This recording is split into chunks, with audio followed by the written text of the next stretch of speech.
இதோ புரட்சி தலைவர் பேசுகிறார். பேரன்பு கொண்ட தாய்மார்களே, பெருமைக்குரிய தமிழ் பெருமக்களே, என் ரத்தத்தின் ரத்தமான உடன்பிறப்புகளே, மக்கள் தீர்ப்பே மகேசன் தீர்ப்பு என்றார் அமரர் அண்ணா அவர்கள். அதைத்தான் மக்களாட்சி தத்துவமாக அறிவித்தார்கள் அரசியல் அறிஞர்கள். மக்களுக்காக, மக்களால், மக்களை அமைத்துக் கொள்கிற ஆட்சி மக்களாட்சி. அந்த மக்களாட்சிக்கு அஸ்திவாரம் போன்றதுதான் மக்களின் வாக்குரிமை. அந்த வாக்குரிமையின் மீது எழுப்பப்படும் அற்புதமான மாளிகைதான் நல்ல அரசு. அந்த அரசு நடத்தும் ஆட்சிதான் மக்களாட்சி. அத்தகைய ஆட்சி நடத்தும் பொறுப்பில் அமர்கிறவர்கள் வல்லவர்களாக இருந்தால் மட்டும் போதாது, நல்லவர்களாகவும் இருக்க வேண்டும். நயம் மிக்கவர்களாக இருந்தால் மட்டும் போதாது, நாணயம் மிக்கவர்களாக இருக்க வேண்டும். நெஞ்சிலம் கொண்டவர்களாக இருந்தால் மட்டும் போதாது, அன்புள்ளம் கொண்டவர்களாகவும் இருக்க வேண்டும். மக்கள் மீது அதிகாரம் செலுத்துபவர்களாக மட்டும் அமையக்கூடாது, ஆதரவு காட்டுபவர்களாகவும் விளங்க வேண்டும். இப்படி மக்களின் பிரதிநிதிகளாக ஆட்சிக்கு வருபவர்கள், அரசில் இடம்பெறுபவர்கள் தூய்மையானவர்களாக, தொண்டுள்ளம் கொண்டவர்களாக, ஏழை எளிய மக்களின் தோழர்களாக, எடுத்தேன் கவிழ்த்தேன் என்று பேசாதவர்களாக, அரசியல் அதிகாரம் என்பது மக்களுக்கு சேவை செய்யும் வாய்ப்பே தவிர மக்களை ஆட்சிப்படைக்கும் உரிமையை தரும் சாதனமாக கருதாதவர்களாக, மக்களோடு மக்களாய், மக்களின் தொண்டர்களாய் வாழ்ந்து காட்ட வேண்டும் என்பதுதான் அமரர் பேரறிஞர் அண்ணா அவர்கள் நமக்கு அளித்த அரசியல் நெறியாகும். நல்லது செய்வார்கள் என்று நம்பி வாக்களிக்கின்ற மக்களுக்கு, குறிப்பாக ஏழை எளியவர்களுக்கு அரசு பொறுப்பில் அமர்ந்தவுடன் அதிகாரம் கண்ணை மறைக்க துரோக செயல் ஈடுபடுபவர்களை ஒரு நாள் இல்லையானாலும் மற்றொரு நாள் மக்கள் சமுதாயம் தண்டிக்காமல் விடாது என்ற உண்மையை உணர்ந்தால்தான் அரசால வருபவர்கள் உண்மையான மக்களின் பிரதிநிதிகளாக நடந்து கொள்வார்கள். அரசியல் கட்சி நடத்துவது ஆட்சியை பிடிக்கத்தான், ஆட்சியை பிடிப்பது அதிகாரம் செலுத்தத்தான் என்ற அரசியல் சித்தாந்தங்களை வெறுத்து ஒதுக்கியவர் அவர் அண்ணா அவர்கள். அண்ணா அவர்கள் ஆட்சியில் அமர்ந்ததும் ஏழை மக்களுக்கு ₹1 ஒருபடி அரிசி போட வேண்டும் என்றார்கள். ஆனால் அதிகாரிகள் சர்க்காரின் வரவு செலவு கணக்கை காட்டி ஆண்டுக்கு ₹8 கோடி துண்டுவிடும் என்று கூறினார்கள். ₹8 கோடி எப்படி தேடுவது என்று வழி கண்டுபிடிக்க வேண்டுமே தவிர ஏழைகளின் வயிற்றில் அடிக்காதீர்கள் என்று ஒருபடி அரிசி திட்டத்தை முதற்கட்டமாக நிறைவேற்றி வைக்க முனைந்தார்கள் அண்ணா அவர்கள். இதுபோன்ற திட்டங்களை நிறைவேற்ற ஆட்சியில் இருப்பவர்களுக்கு அறிவாற்றலோடு கஷ்டப்படுகிற மக்களிடத்திலே கருணை காட்ட உள்ளமும் வேண்டும். எப்படி அரசுக்கு பணம் திரட்டுவது என்று திட்டமிடுகிற பொழுது எப்படிப்பட்ட வெள்ளம் என்று பணம் திரட்டுவது என்று திட்டமிடுவது முக்கியமாகும். திரட்டுகிற பணத்தை எந்தெந்த திட்டங்களுக்கு செலவு செய்வது என்று பட்டியல் போடும்போது எந்த பகுதி மக்களுக்காக திட்டம் போடுவது என்று சிந்திப்பதுதான் சமதர்ம பொருளாதார திட்டம் என்று ஒப்புக்கொள்ளப்பட்டிருக்கிறது. ஆனால் சில நேரங்களில் திட்டங்களை தீர்த்துகின்ற அரசினர், அந்த அரசை நடத்துவோர் தாங்கள் தீட்டுகிற திட்டங்களால் மக்களுக்கு என்ன பலன் என்று பார்ப்பதை விட தங்களுக்கு எவ்வளவு லாபம் என்று பார்த்து மக்களுடைய வரிப்பணத்தில் தாங்கள் எடுத்துக்கொண்டு போக மீதிதான் மக்களுக்கு என்று பங்கு போட்டுக் கொள்ளும் பாங்கு படைத்தவர்களாக மாறிவிட்டவர். இளைய சுற்றியோடு பரிசு திட்டம் படைத்த அமரர் அண்ணா இருந்த அந்த இடத்தில் இப்படிப்பட்டவர்களும் அமர்கின்ற நிலை ஏற்பட்டுவிட்டது என்று எண்ணி கண்ணீர் வடித்தேன்.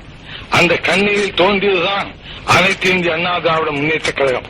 அமரர் அண்ணாவின் லட்சியங்களை நிறைவேற்றும் லட்சோபலட்சம் தூய தொண்டர்களின் பாசறையாக அண்ணாயிசத்தை ஆட்சிக்கத்தில் ஏற்றி அதன் மூலம் தூய்மையான ஆட்சியை, லஞ்சலாவண்யம் இல்லாத ஆட்சியை, ஏழை எளிய மக்களுக்கு தோழமையான ஆட்சியை, படித்தவர்கள் போற்றும் பண்புமிக்க ஆட்சியை, நாடு போற்றும் நல்ல ஆட்சியை அமைத்து காட்டுவோம் என்று சபதம் எடுத்து அதற்காக சொல்லா தியாகங்களை ஏற்ற தியாக மரபர்களின் பாடிவிழாக விளங்குவதுதான் அனைத்து இந்திய அண்ணா திராவிட முன்னேற்றக் கழகம். அனைத்து இந்திய அண்ணா திராவிட முன்னேற்றக் கழகம் அமைக்கும் அரசு சமுதாயத்திலே உயர்வு தாழ்வை ஒழிக்க பாடுபடும். ஜாதியினாலே மதத்தினாலே பேதங்கள் கற்பித்து மக்களிடையே பிளவை ஏற்படுத்துகின்ற மூட நம்பிக்கைகளை அகற்ற பாடுபடும். ஒன்றே குலம் ஒருவனே தேவன் என்ற சமய நெறியை கடைபிடிக்கும். சமுதாயத்தினாலும் பொருளாதாரத்தினாலும் தாழ்த்தப்பட்ட பிற்படுத்தப்பட்ட மக்களை சமுதாயத்திலும் பொருளாதாரத்திலும் கல்வியிலும் அரசியலிலும் உயர்த்த பாடுபடும். தொழிலாளர்களின், விவசாய பெருங்குடி மக்களின், கைத்தறி நெசவாளர்களின் வேதனையை போக்க உழைக்கும். சக்திக்கேற்ற உழைப்பு, தேவைக்கேற்ற வசதி என்ற சமதம் பொருளாதார சித்தாந்தத்தை நோக்கி திட்டங்கள் தீட்டப்படும். அமைப்புகளுக்கு உட்பட்ட தொழிலாளர்களின் நலம் பேணுவது மட்டுமின்றி அமைப்புகளே இல்லாமல் நாளெல்லாம் கஷ்டப்படும் கட்டிட தொழிலாளர்கள், கல்லுழைப்போர், மூட்டை சுமப்போர், கூலி வேலை செய்வோர், பார வண்டி இழுப்போர் போன்ற லட்சக்கணக்கான தொழிலாளர்களின் நல்வாழ்விற்கு சிறப்பான திட்டங்கள் தீர்க்கும்.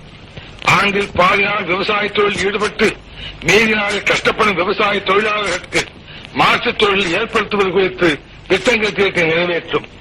ஆண்டுதோறும் திட்டங்கள் தீட்டும் போது சமுதாயத்தில் பின்தங்கியவரின் நலன்களுக்கு முதல் இடம் தரப்படுவதைப் போல் நாட்டின் பின்தங்கிய கிராமப்புற திட்டங்களுக்கும் முதல் இடம் கொடுக்கப்படும்.